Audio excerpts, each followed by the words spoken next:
Alright, isang maganda at mapagpalang oras sa mga all at shout out sa mga all. Dinner. Oras natin ngayon ay 6:36 PM. Naku, saktong-sakto sa dinner to.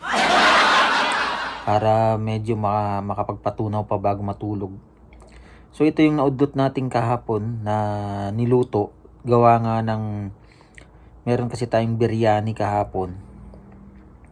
So hindi ko na ituloy dahil parang sobra-sobra naman kung kakain pa ako ng pagkatapos ng biryani, di ba? So ito na 'yon. Hindi ko lang maintindihan, nilaga ba to o bulalo? Pero ang ginamit ko na karne is yung pang bulalo. So pinalambot natin siya na naturally. Naturally ibig sabihin ay padahan-dahan. So kaya ang lambot niya. Ito ang lambot, naghiwalay-hiwalay na. Yung buto naghiwalay-hiwalay na, oh. Ayan, oh, ang lambot. So ang ginamit natin dito, tama kaya itong ginawa natin, ano? Repolyo at saka yung pechay pinagsama natin. So yung lasa ng pechay tsaka ng lasa ng repolyo, ayun. Yan ngayon matitikman natin. Tapos nilagyan natin ng patatas, sibuyas, yun, tsaka paminta na buo. So yan ang dinner natin, ano? Napakalambot, sobrang lambot ng baka. Ayan, oh. Pagka inangat mo nga na ano na siya, sobrang lambot. So tikman natin tong hindi ko maintindihan kung bulalo or nilaga. Basta pwede na to. Tikman natin. Sabaw. Sarap, grabe, ang init kasi. Sarap, grabe. Yan, oh, ang lambot ng baka. So masarap din pala itong pag samahin mo yung repolyo at saka pechay.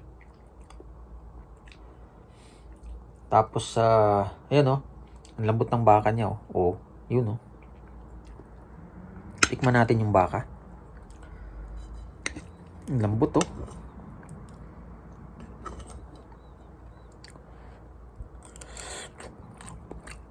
Ang sarap. Ang sarap talaga. Ang lambot.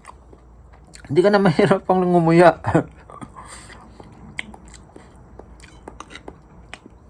So hindi kasi tayo gumagamit ng pressure cooker. Kasi pagka nag-pressure cooker ka, malambot din naman.